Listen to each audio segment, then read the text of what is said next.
mental suffering, and the mental suffering becomes a basis for Arjun to be able to focus and to be able to ask the questions that he is supposed to ask. So in the first chapter, we see intense mental suffering, verse after verse, Arjun questioning Krishna about how to mitigate his mental suffering. We also see bewilderment in Arjun, who is actually a topmost yogi.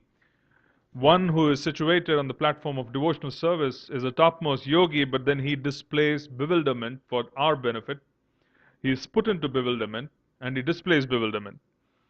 And he raises questions to Krishna on the topics that we have to learn from. And his questions primarily are situated on duty.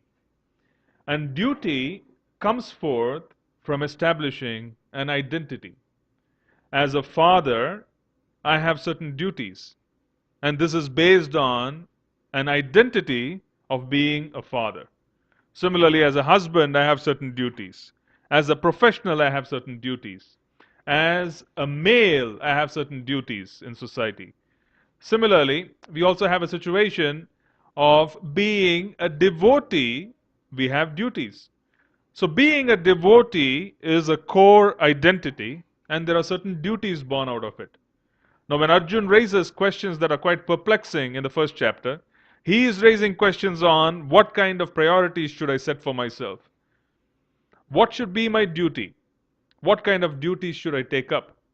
And it is based on his identity. So he's raising various identities to Krishna. He's saying, I am a disciple of Drona. He's my guru. How can I commit guru aparad? By killing him. I am a grandson. I am a cousin.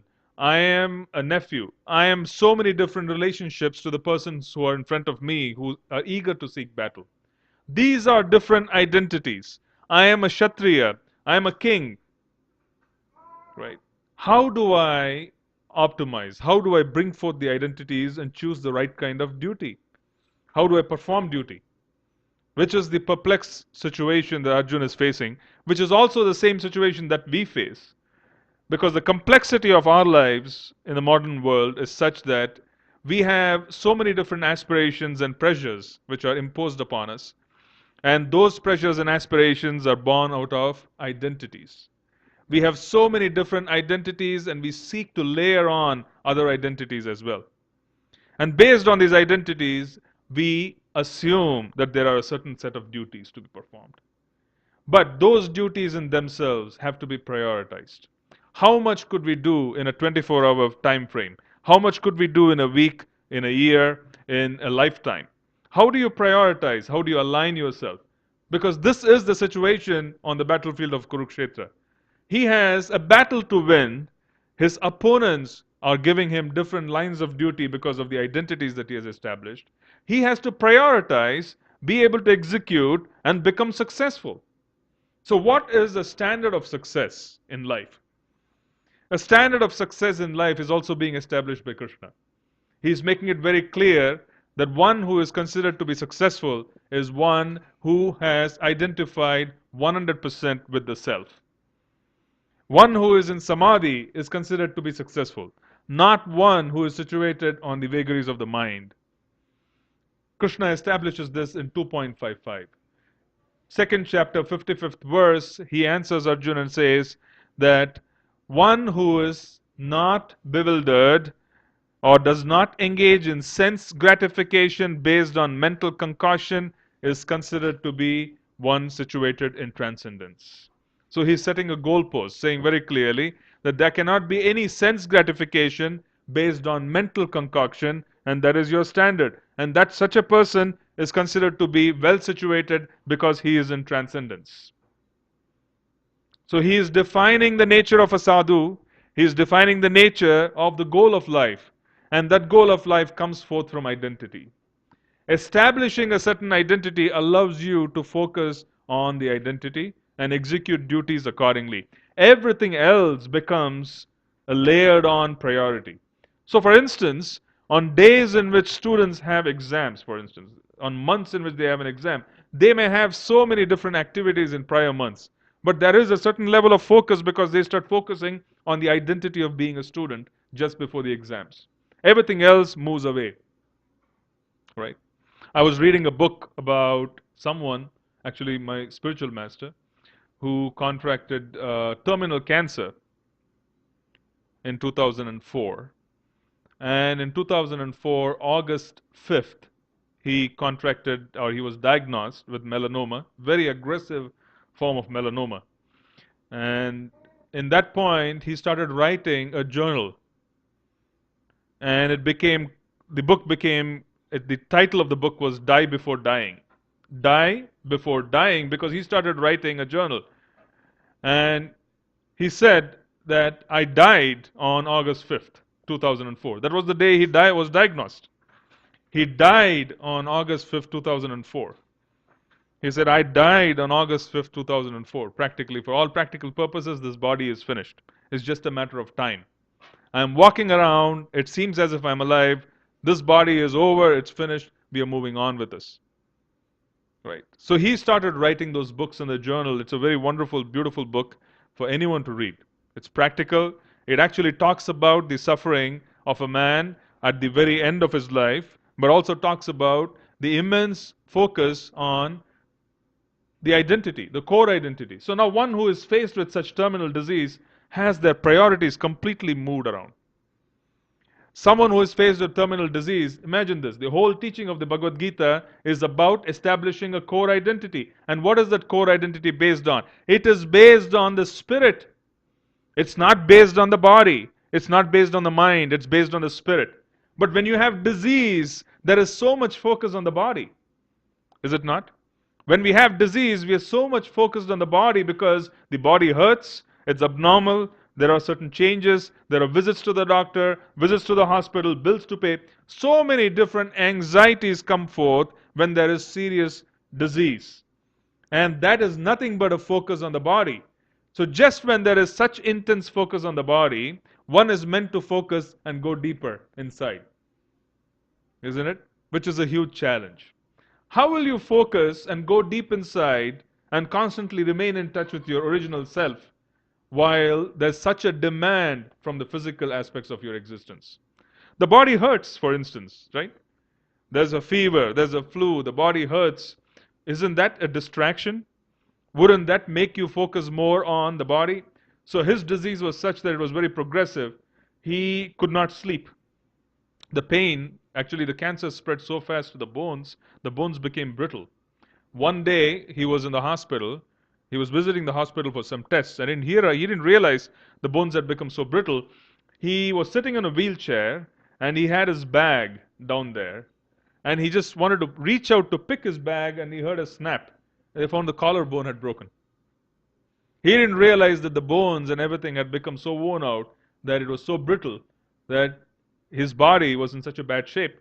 So now imagine the situation where he had to be in painkillers because of the intense pain that used to come on. But while you are in painkillers that force you, your mind forces you to fall asleep. The body is racked with pain. It's all kinds of bones are broken. How do you focus on the inner identity of being Krishna's servant?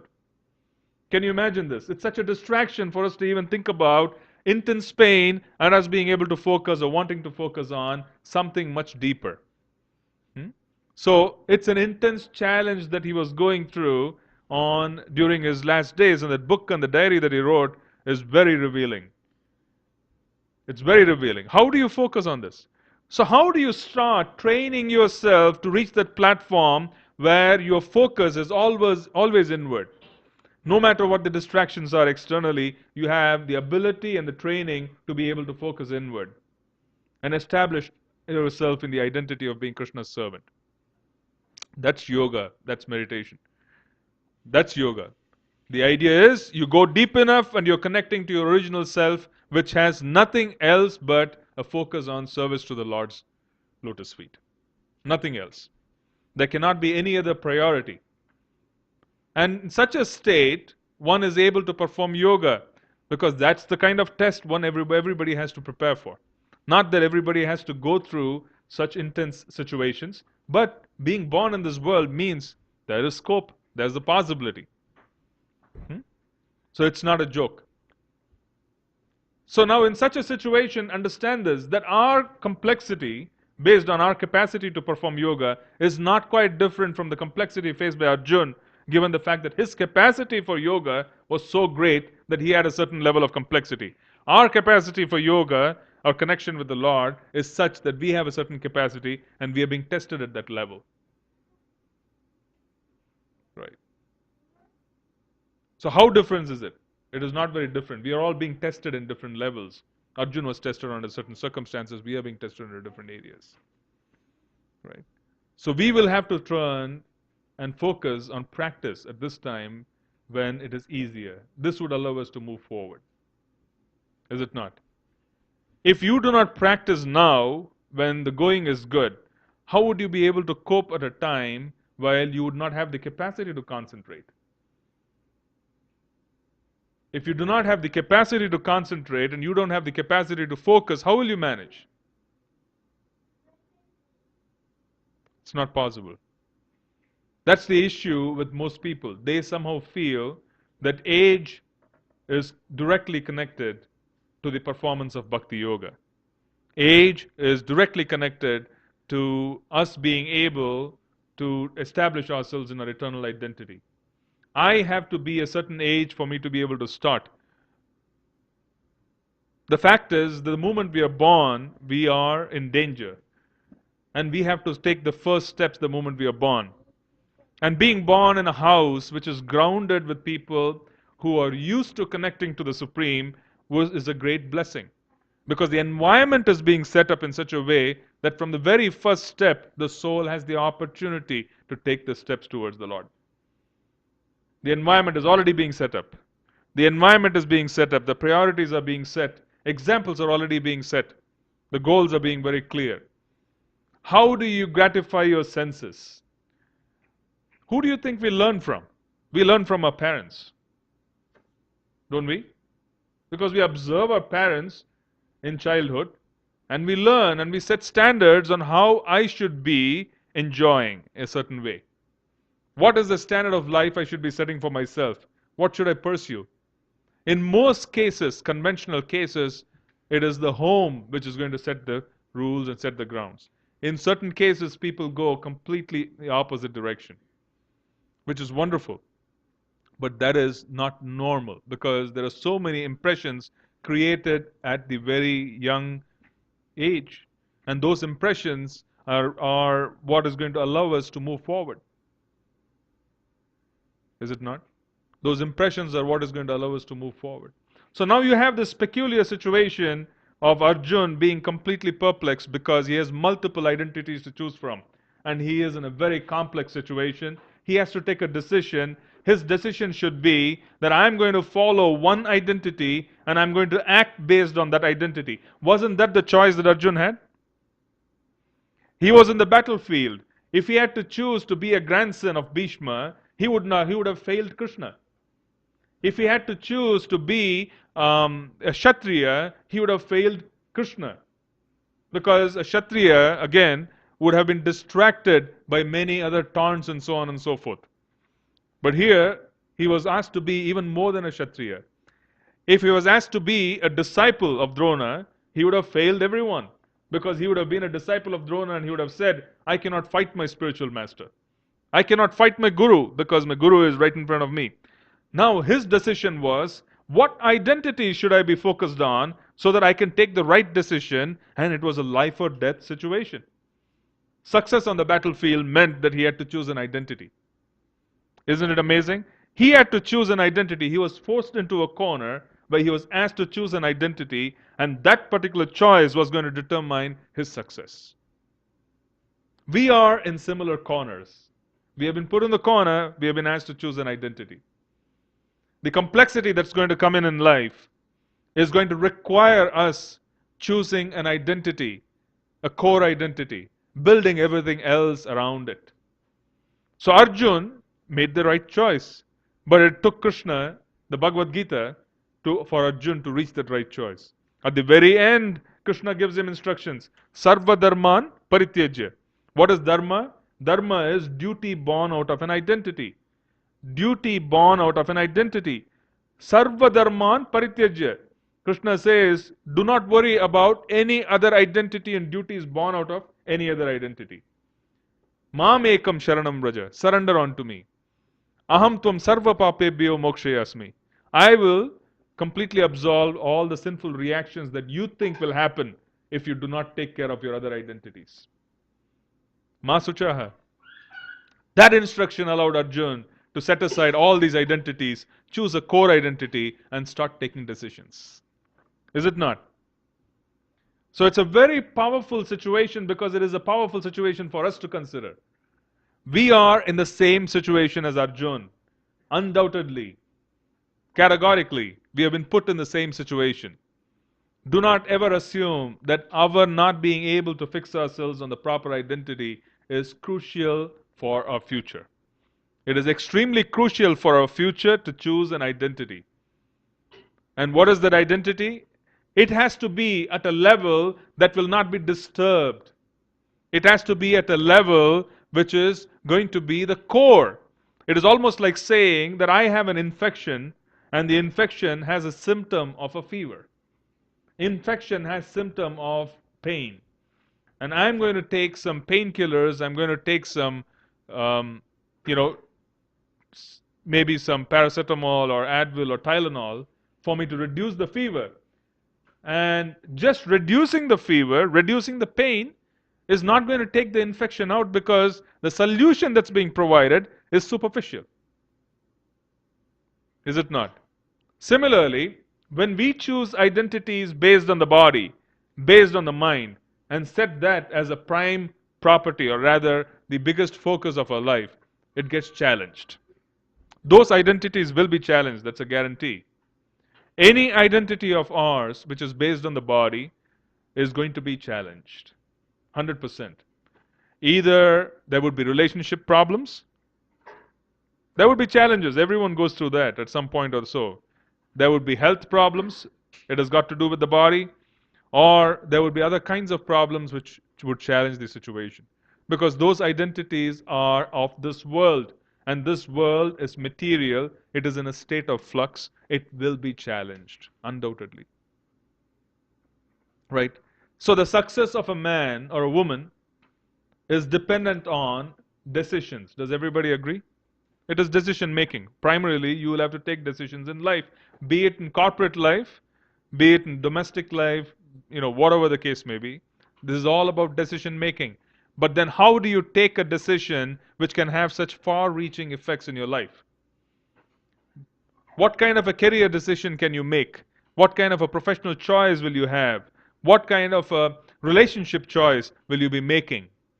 Right? What kind of domestic personal choice of living in a place, not living in a place would you be making? Right? All of this is going to depend on your identity. And that's what the identity crisis is all about. That's the message of the Bhagavad Gita. Now, in the second chapter, Krishna concludes the second chapter by giving a very cryptic message.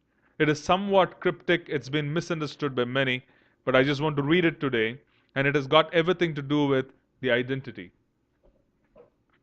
Let's go to 69, verse 69. Ya nisha sarva bhutanam tasyam jagrati sayami yasyam jagrati bhutani sa nisha pashyato munehe. What is night for all beings is the time of awakening for the self-controlled. And the time of awakening for all beings is the night for the introspective sage. So what is Krishna talking about? Is he being cryptic here, saying that the sadhus and the munis, when we go to bed, they wake up, and when we are awake, they go to bed? Is he saying that? Time of awakening, right? We all go to bed at 2 o'clock in the morning, they wake up at 2 o'clock in the morning. That's one interpretation, which is not wrong. If you go to bed at 2 o'clock in the morning, many of us are night owls, right? We're used to being night owls, watching movies, or whatever the case may be. And we go to bed at 2 o'clock in the morning, and the sage wakes up at 2 o'clock in the morning saying, I'm going to chant. Is that the message? It can be the message. We don't want to say no. It can surely be the message saying that our timings are quite awkward. What is a priority for us in terms of waking and sleeping is completely different. Right? I've shared this before.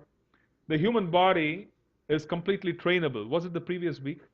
You were not there, but it was the previous week. Some of you there. I was talking about the training that people go through in the military, in the West Point Academy. I was watching a documentary, and in the documentary they were showing us clips of training that officers of the U.S. Army go through. Very interesting to such an extent that they control all the senses. And one of the cadets was sharing, saying that while they eat meals, they're allowed to chew only 5 times for each mouthful. Training. You're supposed to take a mouthful which is just right so that you put it in your mouth and you can chew 5 times. That's it, not more than 5 times. So you have to cut your, whatever it is, the piece or the installment in such a way that it is only 5 times of chewing, right? And then there are only around 4. They were showing us the closets. There were only 4 dresses. You open up our closets and we don't even know what's in there. It's frightening. 4 clothes, that's it. 4 pieces of dresses, one casual and a couple of, good-looking, whatever, military type of uniforms. And then there was one, some, what do you call it? Camouflage or one of those khakis, which was also there. It was interesting to see that the entire closet was so clean. Everything is spick and span. And then I was also sharing about the fact about the kind of discipline which was required. I was telling my daughter, saying I'm going to send her there. So the discipline was that the bed was rolled in such a way that the width of the woolen covering or the blanket had to be 13 inches. If not, you were given severe punishments. They had to fold it in such a way that it is only 13 inches.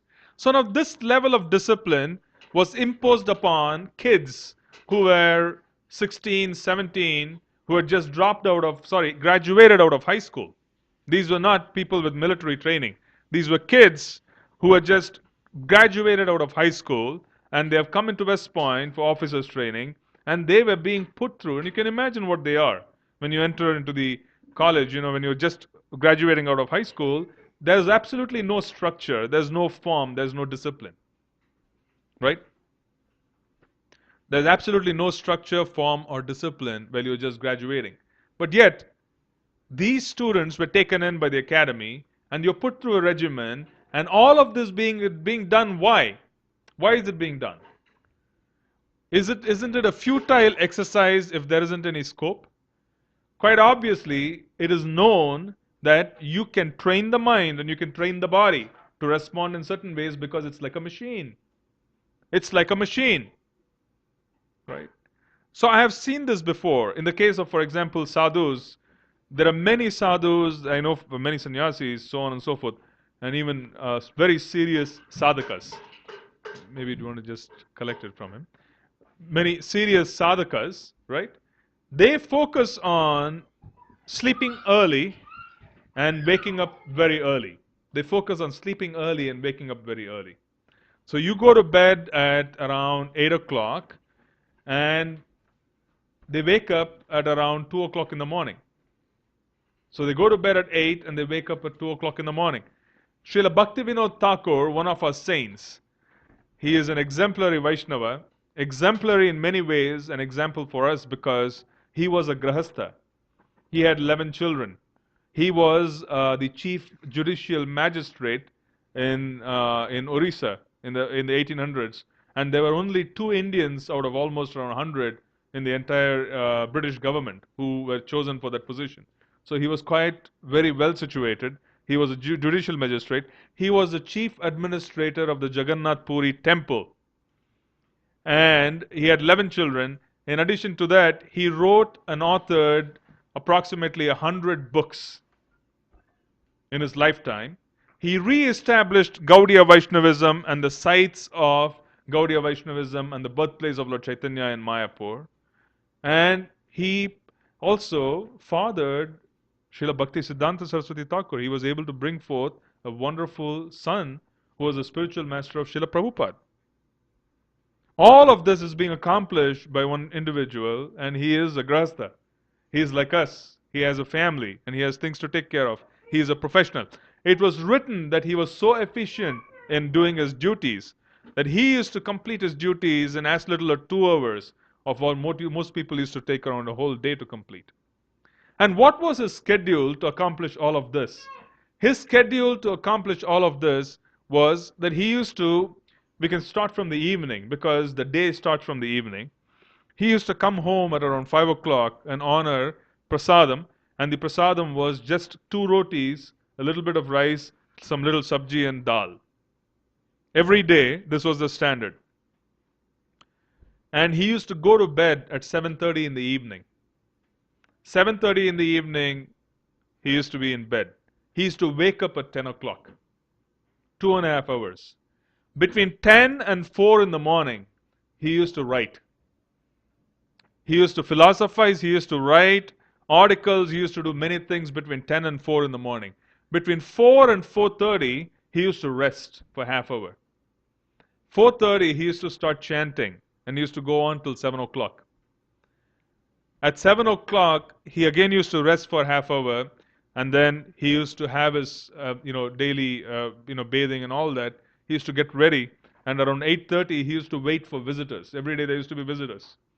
People who seek his counseling, they used to visit home, and he used to wait at 8:30. Between 8:30 and 9 used to be the visitor time, otherwise he used to read. 9 o'clock in the morning, he used to honor prasad, and that prasad was 2 rotis again, little fruit and some milk. This was his daily schedule. It was not once in a while. This was his daily schedule. So now you're looking at someone who is a grahastha who could sleep only for what, 3 hours? And he accomplished so much. So it kind of gives you scope of what is possible. It is not easy to imitate someone like that, but it just tells you very clearly that there is some possibility that this is doable. So what does it exactly mean when Krishna says that the time of awakening for the sages is night time for most living entities? What does he mean? It's night time for you, right? Time of awakening is night time for most entities. What does it mean?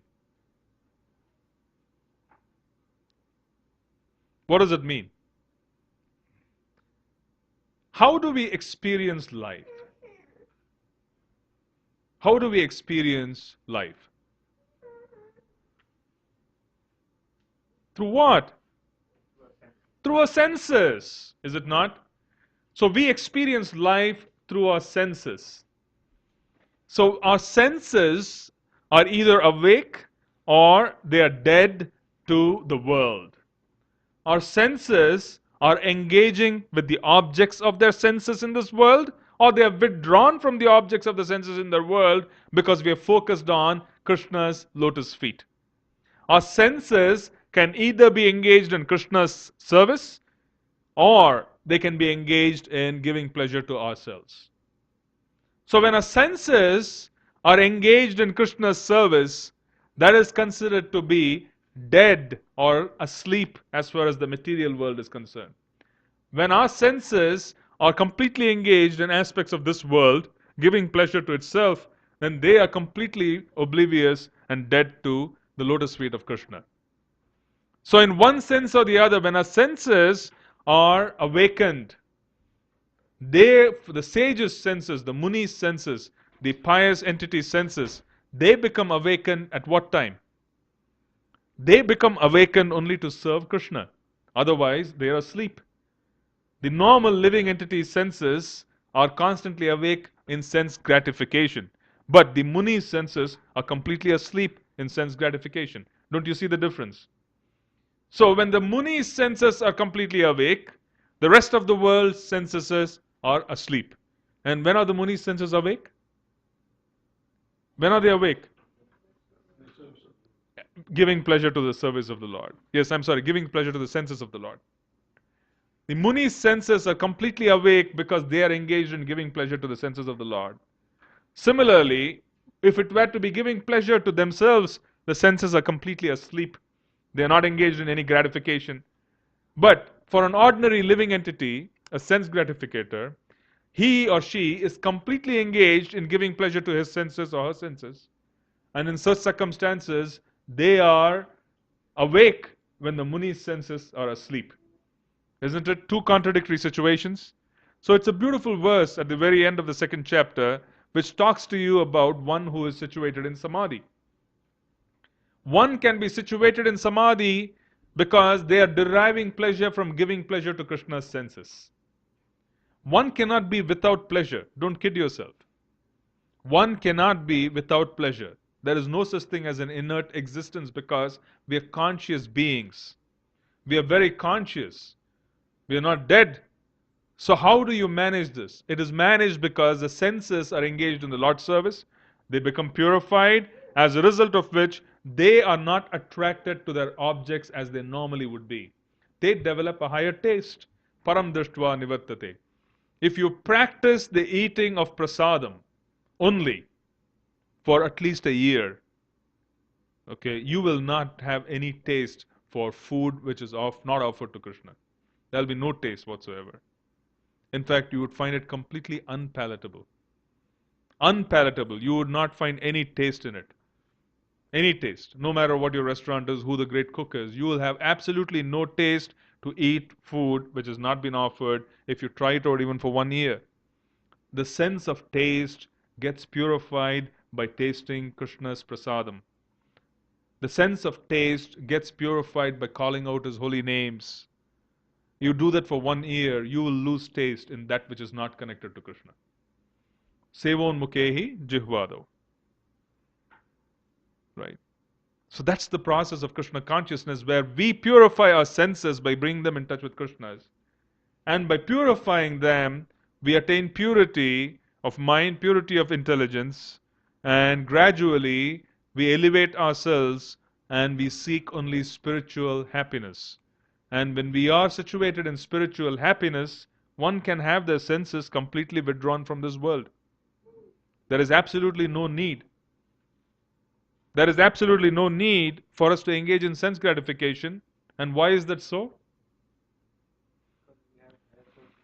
You are already happy. It's like someone who has had a heavy meal and he comes home and then you give him a salad. What's he going to do? I've just had a heavy meal. I've come to your house and you're giving me a plate of salad. And you're going to say, I don't care. I'm not interested.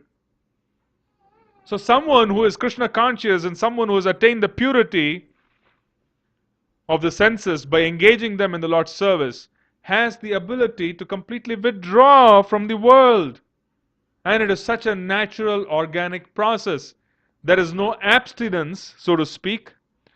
There is no suppression of desires. There is only dovetailing of our desires in the Lord's service. And as we dovetail them periodically, methodically, on a daily basis under guidance, we ultimately find that it is very easy for us to give up. There is no giving up. You just give up because you don't want to pick things which are of a lower nature. You don't want to pick things of a lower nature. You just give up. Why bother? So that's the position of a Muni. A Muni is such that he is focused and his senses are completely alive when the service to Krishna presents itself. The Muni's senses are completely dead when there is a scope for sense gratification. He has no interest whatsoever. So that's the purport of this verse. So you can apply it in two ways. Number one, you're waking up at a certain time which is very conducive for Krishna consciousness but may not be conducive for physical pleasure of the body. Waking up at 2 o'clock in the morning is considered very unusual, but it is very highly powerful for us to be able to do sadhana at that time in the morning. At 2 o'clock in the morning, even the drug addicts are very much at the lower ebbs of their energy. Most people are out by 2 o'clock in the morning. Even if you party throughout the night, most people turn the bulbs off by 2 o'clock in the morning. So the energy level in the atmosphere and the thoughts and so on and so forth are completely subdued at 2 o'clock. And you have good high quality time between 2 and 6. And then by around 5:36 you see the world starts moving again. So the rajas in the atmosphere increases, the passion increases, the activity increases, right? So it's very conducive. So someone who is awake at 2 o'clock in the morning for engaging in the Lord's service, he is awake at a time when everyone else is resting or engaging in sense gratification. And when he rests at 8 o'clock in the afternoon or evening, you have people just at that time stepping out for sense gratification into the wee hours of the morning. So you can take it in the practical sense, but there is also an inner message in this verse. And the inner message is about when the senses are considered alive and when the senses are considered dead, asleep. The senses are considered alive when they are in touch with Krishna. The senses are considered dead when they are in touch with the objects of the senses, or there is scope for sense gratification. That's the nature of a sadhu. A sadhu is not necessarily one who is situated in a cave. A sadhu is one who is constantly engaging his or her senses in the Lord's service, be it in New York City or in the Himalayas, doesn't matter. Right? So this verse is quite clear. So let's continue on to the next one. Verse 70.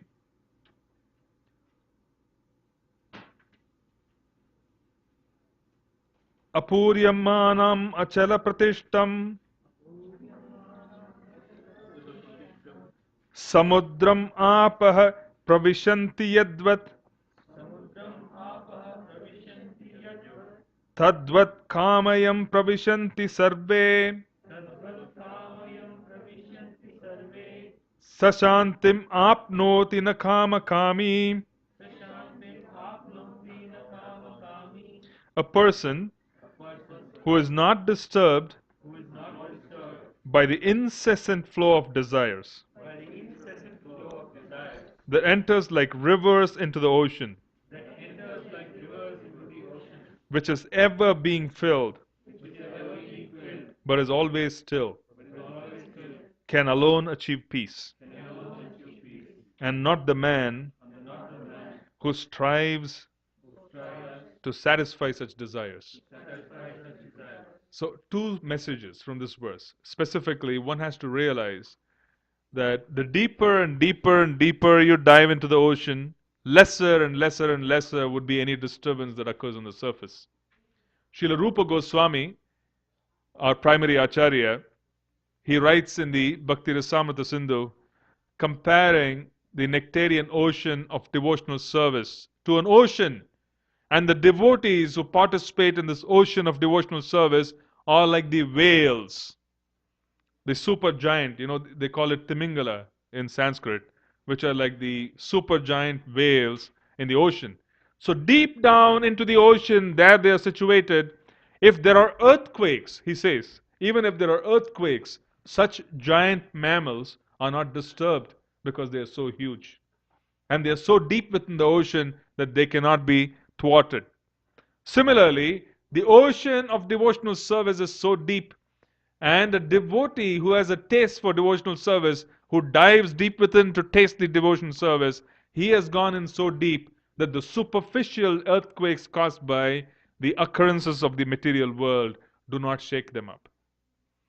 So desires keep flowing in like rivers falling into an ocean. But if your oceanic happiness from serving the Lord's feet is so vast, then those desires which come in saying, satisfy me because this is going to be a source of pleasure, or satisfy me because if you don't, there could be displeasure, neither of these are even felt by the devotee because he has gone so deep. Do you understand? If you have gone so deep into tasting the pleasures that are available at the deepest level of your existence, then nothing is of concern. Nothing can shake that because you have gone deep enough. Superficial occurrences can never thwart that. You know what is our biggest challenge? Our biggest challenge is that we have been trained to pursue superficial happiness based on the body and the mind. We have not been receiving training to go deep enough.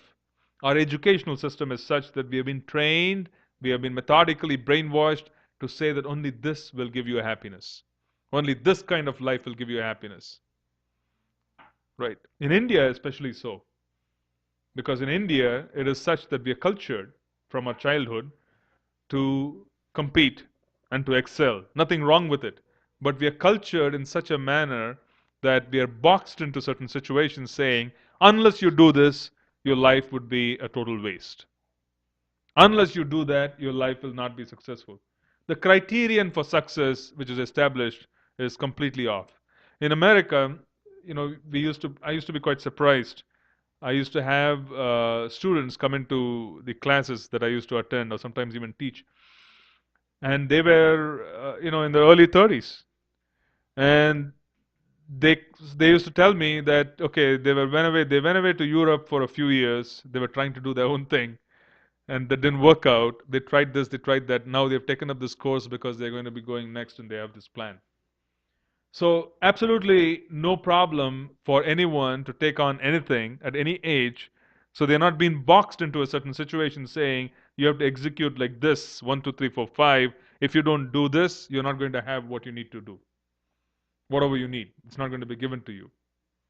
Everything is going to get taken away if you don't act in a sequence, which is the Indian way, which is very rigid. It's probably the British way as well. But then here in America, you notice that students are a little more cavalier, you would say, in terms of their establishment of goals. They test out a few things. People join the Salvation Army, they join the Peace Corps, and you start wondering, what are they doing for a couple of years in Bangladesh, a couple of years in South America, and so on. They're given wonderful scholarships, and it's considered to be it's considered to be a very prestigious scholarship, like you have your Fulbright scholarships, where people send you to different parts of the world, and especially these are places where it's quite challenging. It's Africa, it's China, it's Bangladesh, South America, certain countries. They're sent there and they take it up, and when you go there and you come back, it's not that you have done things which are exactly oriented towards the education that you've received, but you have done things which kind of broaden your vision of life, which is so important, right? It broadens your vision of life. But in India, we are boxed into this mentality that to survive, you have to do this, which could very well be true. I'm not denying it. But the fact is, that's the unfortunate circumstance. We have been defined a certain benchmark. We have been given a certain bar that if you don't achieve this, you're done for. You're toast, right? As they say. That's it, finish. And which is quite unfortunate because people stop trying and then they just want to achieve exactly what society tells them to achieve. They remain quite unhappy throughout their lifetimes. My dad wanted me to become an accountant. I'm just giving an example. My father never wanted me to become an accountant. He didn't know what was I was going to become, but he had doubts. But the fact is that my father wanted me to become an accountant, so I became an accountant. But becoming an accountant is quite miserable for me. Right? It's quite often you find people. Everybody has to pursue engineering in India. I do not know. When I was growing up, engineering was like, if you have to survive, you want to get a job, you better become an engineer. If not, you just finish. That's it. Everybody has to pursue chartered accountancy. I remember everyone in the street was either a chartered accountant or an engineer while studying. This was the situation. And then when you pass 12th grade, you better try for IIT. It was like going to the mandir. You better better take the JEE. If not, you're done for if you're in the science streams. So you have these little rules and regulations and so on, and they tell you that you do this, you're going to be happy. And people think they're going to be happy, but then they get disappointed because all of this is situated on the superficial, bodily, and mental level. I'm not saying it's not necessary. It is necessary for us to choose a career. It is necessary for us to be a professional. It is necessary and good for us to be successful. But we should never ever assume that these identities are the forefront and they have to be the center of our lives. We will be very badly disappointed. We would be very poorly, sorely disappointed if this were to be the only achievement that we had to offer to this world. Absolutely. So that's the challenge. So now you have these desires floating in from different angles, different sides, saying that you will not be happy unless you do this. You will be happy if you do this. But then for someone who is already happy, what difference would it make anyways?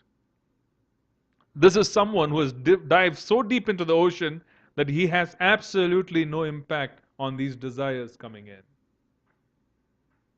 Okay. So we should be very careful in actually understanding and establishing a standard for happiness. Most people in this world establish a standard of happiness equal to that of the animals. Most people, which is the danger. Which is the danger, right? Most people say that this is the standard of happiness that I've established, and they don't realize that it is the same standard of happiness that a cow has or a goat has. And that becomes the aim of life. We are entitled to a lot more. And that's the reason why the comparison which is being made here is that of an ocean. The comparison is being made that of an ocean and a river. A river is forceful and it forces itself into the ocean, but even then, it's an ocean. It can hardly cause a ripple. It would not be noticed because the body of water is so huge, it does not get noticed. Okay? So let's go on to the next verse. Vihaya kaman yah sarvan pumam charati nispraha nirmamo nirankarah sashantim adhigacchati. A person who has given up all desires for sense gratification, who lives free from desires, who has given up all sense of proprietorship, and is devoid of false ego, he alone can attain real peace. A person who has given up all desires for sense gratification and who lives free from desires. Is this possible? Can we attain a state of giving up all desires for sense gratification? Yes, it is possible. Why would Krishna even waste his time giving us a verse if it were not to be possible? It is possible. All desires for sense gratification, all pursuits of sense gratification stop when one is situated in bliss. If one is blissful, why would they be bothered about engaging in sense gratification? And only such a person can experience peace, not anyone else. Peace is not available when the senses agitate us. And why is it so?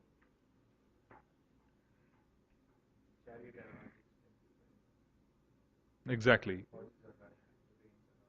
The analogy of the chariot that we used to share, Suhas was just sharing that, where the horses are running all over the place and they're dragging the chariot one way or the other. The charioteer is unable to control the chariot if you compare the chariot to the human body. In such circumstances, one can understand that peace is not possible because the mental situation is extremely agitated. The mental situation is agitated because we desire and those desires do not get fulfilled. That is the criterion. We desire and those desires do not get fulfilled. That's the challenge, is it not? The desires do not get fulfilled and people feel frustration.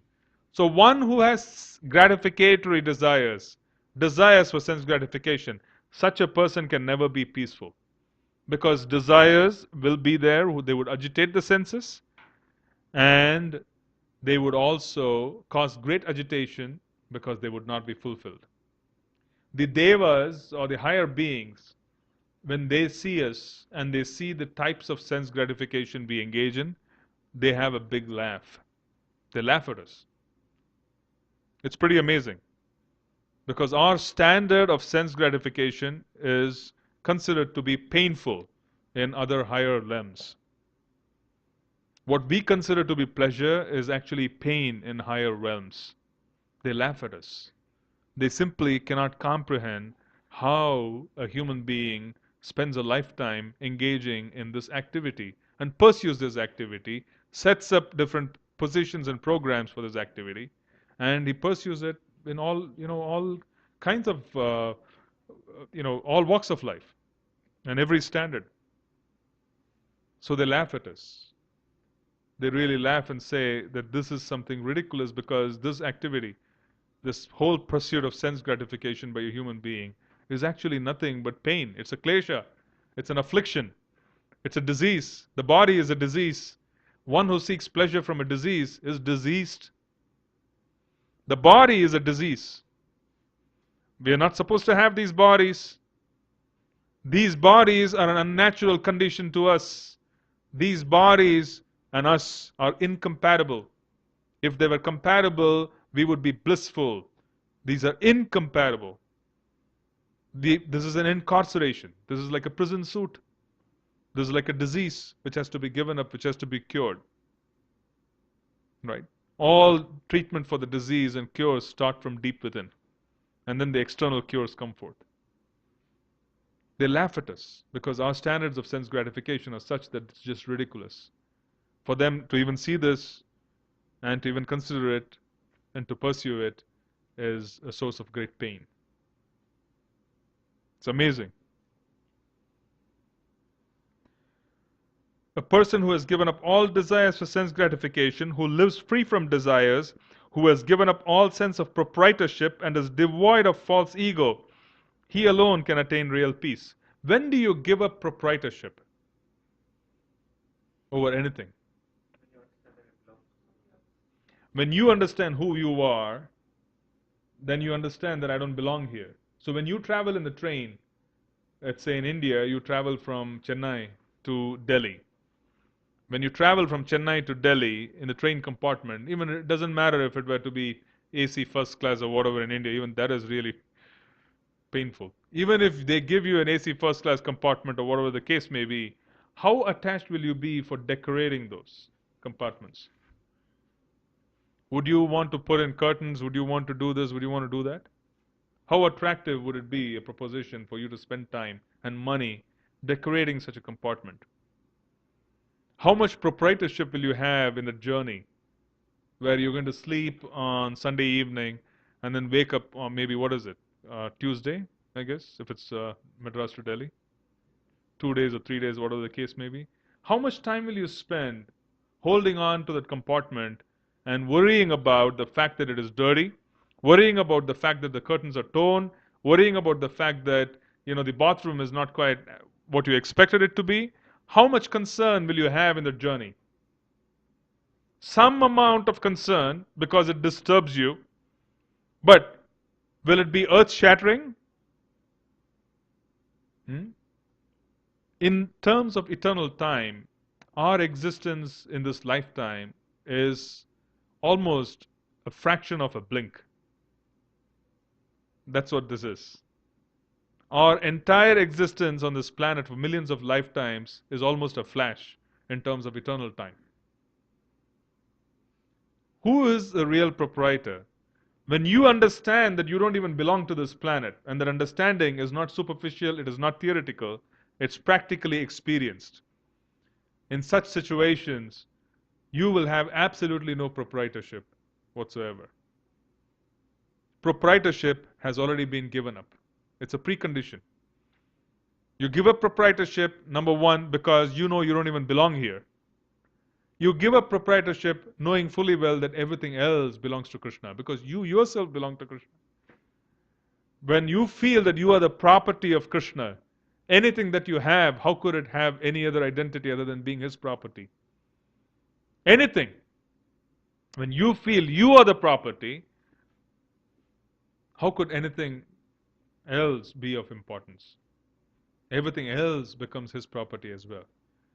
So someone who is so deeply situated that his identity is such that he has gone deep enough and he has identified 100% with being a servant of the Lord, has given up proprietorship as well. For a person who has no proprietorship, right, will he have any concerns? Will you be concerned? What happens when Delhi comes?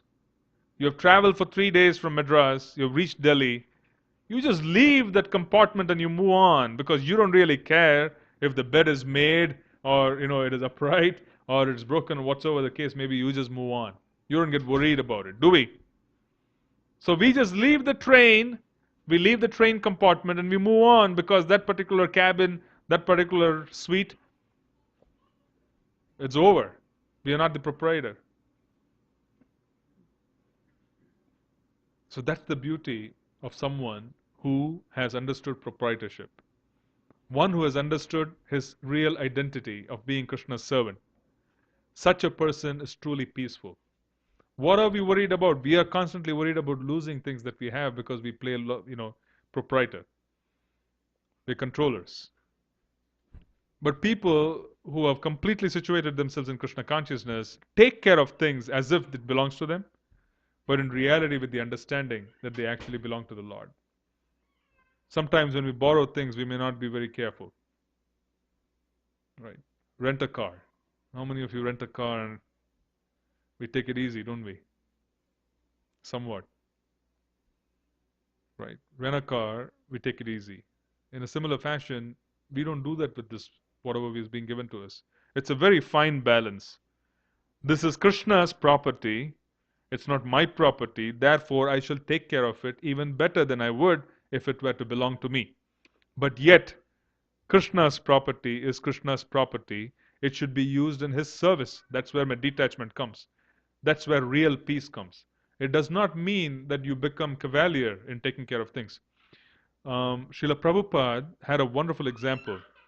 He was writing a letter to someone in Ahmedabad, and he was in Bombay.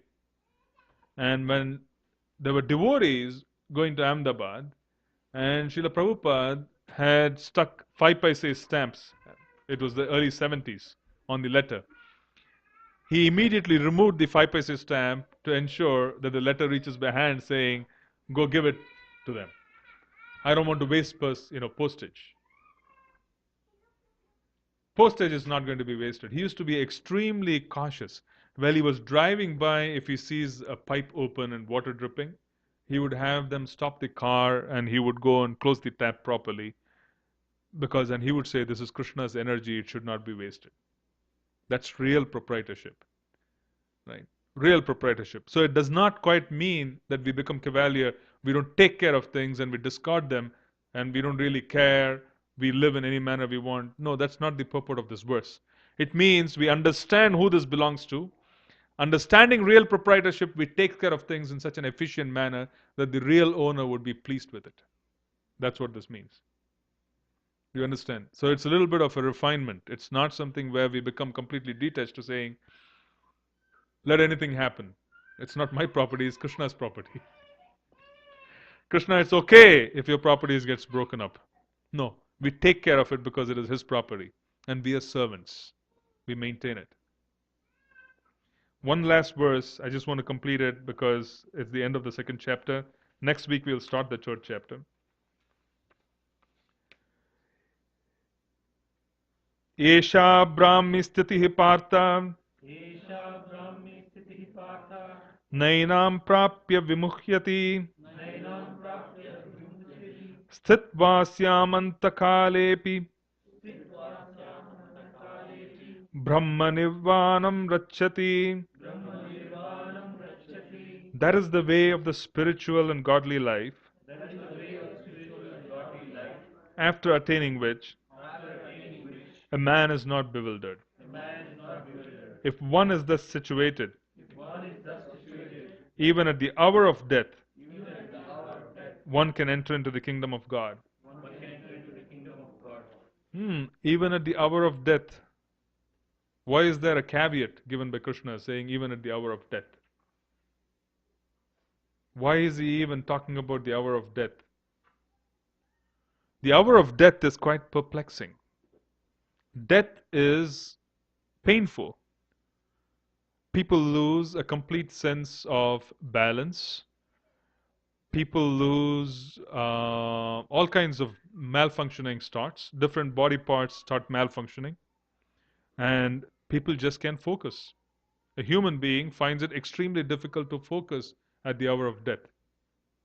Focusing at the hour of death is not easy. So that's the reason why Krishna is raising a caveat here. He is cautioning and he is also making a statement saying, even a situation of the hour of death, which is so intense, one can still enter the kingdom of God.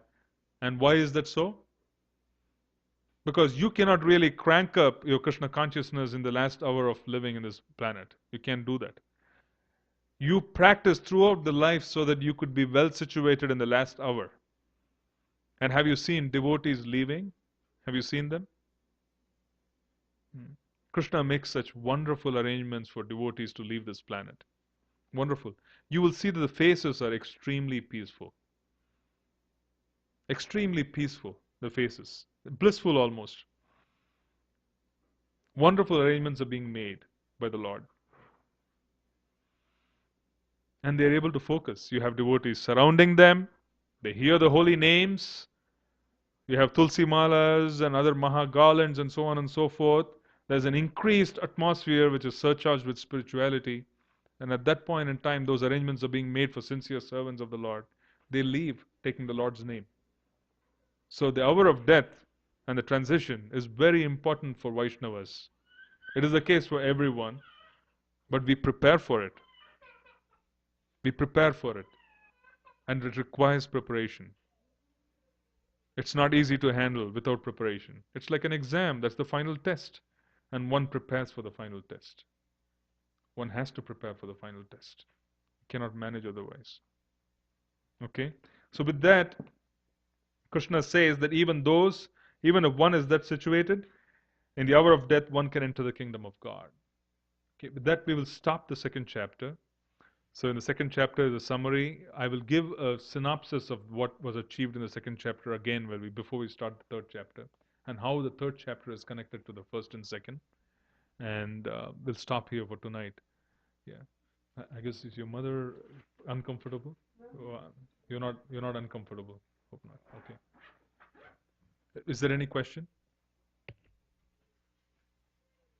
The body is considered a disease. Then human beings could take affirmative steps towards ending the disease, right? And We don't do that because we don't realize. Okay, the question which is coming up here so that the audience can hear is that if the body is considered to be a disease, human beings should be taking up affirmative steps, but we don't do that. That's the disease itself. affirmative steps to ending the disease, Ending, ending the life. ending life, in the sense killing themselves, Yes. right? And we don't do that. So I don't understand how you say that. The body is a disease. The body is a disease, but then we are like camels. How is it so? A camel enjoys eating thorns. Okay? And when it is biting off thorns, the thorns pierce its tongue, and the tongue starts bleeding. And the taste of its own blood and the thorns is extremely delicious for the camel. So we have gotten used to suffering to such an extent that we don't even know what pleasure is. Our sense of pleasure or happiness is not so much happiness in itself, it is more an ending of suffering. I need a raise in my job, and the raise gives me a lot of pleasure. But what is the raise doing? It is actually solving a problem. Right? I need a job, and what is the job doing? The job is for me to be able to pay bills. So I become happy because I'm solving problems. I feel great hunger, and hunger is a condition for the human life. Okay? Yogis practice and they give up hunger and thirst because these are pangs of hunger, pangs of thirst.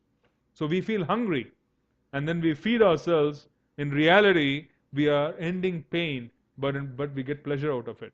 That's the human condition. Human condition is quite bewildering because we take pleasure in pain. We take immense pleasure in pain without even realizing it is actually painful. When one gets elevated and develops a higher taste in life and understands that there's pleasure available deep within, and at that time he realizes that what he has been engaging in has just been a foolish pursuit. So we do lead a life which, without even realizing that we are diseased.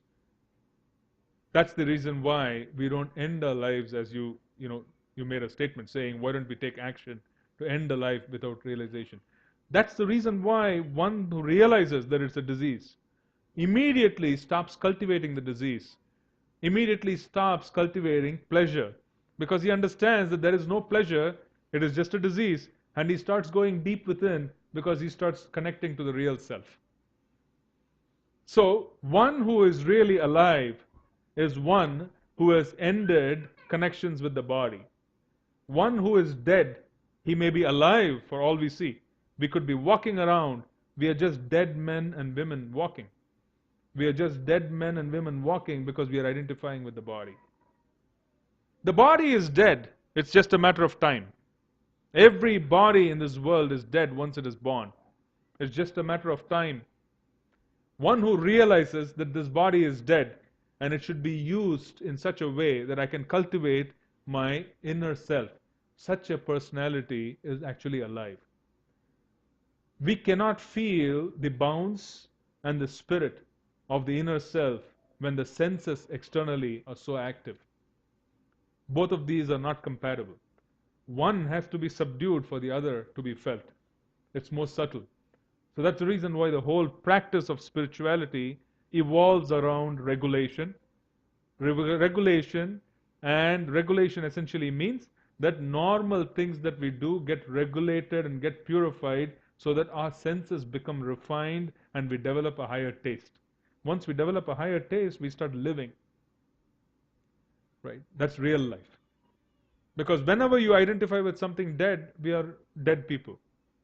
But you start identifying with the real self, which is actually conscious, then you're alive. So my soul, who is the real me, is fully conscious.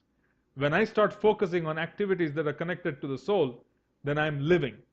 When I start 100% focusing on the body alone, I'm dead because this body has been destined to die. It's a matter of time.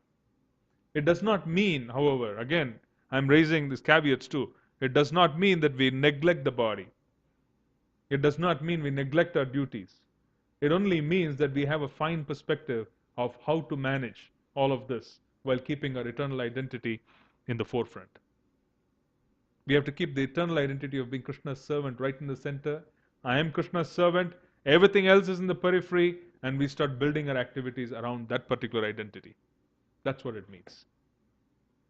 So, affirmative action, devotees take up affirmative action. Recognize the disease. This is a disease.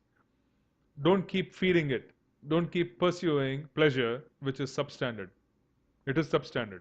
Start looking for something of a much higher standard because we are entitled to it. That's our entitlement. That's what it meant. Anything else? Yes. I see people that they have diseases that are terminal and they keep pursuing a treatment. I think if it happened to me, I would not do that. Trying to, Pursue it. I have noticed it too, because the statement which is being made here is people with terminal disease keep wanting to live longer even though the body is almost invalid. It is almost a vegetable. Why do they do that? See, in reality, what is the nature? What is Krishna's nature? Krishna is called Sat, Chit, Ananda. Sat is eternal, Chit is full of knowledge, Ananda is full of bliss. We are a part and parcel of Krishna. So what is our real nature? Sat, Chit, Ananda. We are eternal, we are full of bliss and full of knowledge. Now, imagine that is who we really are. That is who I really am, deep within. So what would I not do? Would I not pursue eternity? Will any human being want to continue forever? They would, because their impulse is coming from deep within. They're saying, I am Satchit Ananda. They don't realize it. I am eternal. And that impulse for wanting to live forever comes from that eternal self deep within. But in reality, they are pursuing eternal life in this body, which is impossible. That's the mistake. Have you heard of the Cryogenic Institute in Texas? Fascinating. Where people pay millions to preserve this body, thinking that science would advance so fast in the future that they would be able to bring these bodies back alive again. They're doing that. So there is such a quest for eternity. There are life prolonging, medicines and so on and so forth, even in a very vegetative state. I have seen for stage 4 cancer, there are drugs which prolong life by a month, and that's $1.5 billion industry. $1 billion, multi-billion dollar industry, which prolongs life by just 1 month. And such a person is actually living a very miserable, painful existence. But even then, there is a market, there is demand for drugs that can allow them to prolong the body's existence by one more month, or probably, reverse the cancer spreading for one more month. Why is that so? It is so because they want to live, but they don't realize you cannot live forever in this body. It's like I drop my keychain to my car. I drop my keys in the parking lot. I have come here. I know I need keys, and I start searching here. How am I going to find it? I can't find it because I dropped it out there. Similarly, they are trying to seek eternity of the physical body, which is foolishness. It doesn't happen. You cannot seek eternity into something which is designed to break apart. This has been designed to fall apart. Please understand, this is by design. This is not random. It's by design, it has been designed to fall apart. That's a great blessing. One day I was walking on Oak Tree Road, myself and my friend Kalpa, and the two of us saw a sign saying, Paradise on Earth. Eternal life on Earth. And both of us, we just had a shiver looking at it. Eternal life on Earth. It's frightening, right? It's frightening to think that there can be eternal life on this planet. Imagine being in one of these bodies which are constantly giving us problems, which are breaking around. People who we love, their bodies break right in front of our eyes. We have to watch them suffer. No escape. And then you're here, it's a prison. You have to watch each other suffer, and we suffer in silence. That's the beauty. So you're right. That's the surprising thing. In some classes, I start off by asking 3 questions. I say, how many of you want to die? And nobody raises their hands. And then I say, how many of you are seeking knowledge? Everybody raises their hands. How many of you are seeking happiness? Everybody raises their hands. Why is it so that you can ask these 3 questions in any audience, you'll get the same responses? It is because deep within the aspirations are the same. Every soul is Satchit Ananda. They're aspiring to be Satchit Ananda, but they're aspiring to be Satchit Ananda in this planet, in this body. Physical level, which is the problem. Which is the problem. Amazing, isn't it? So that answers your question too, is it not? That we're pursuing objectives which are simply not meant to be pursued in this body. That's the problem. We have not understood it. Is there anything else? Srila Prabhupada ki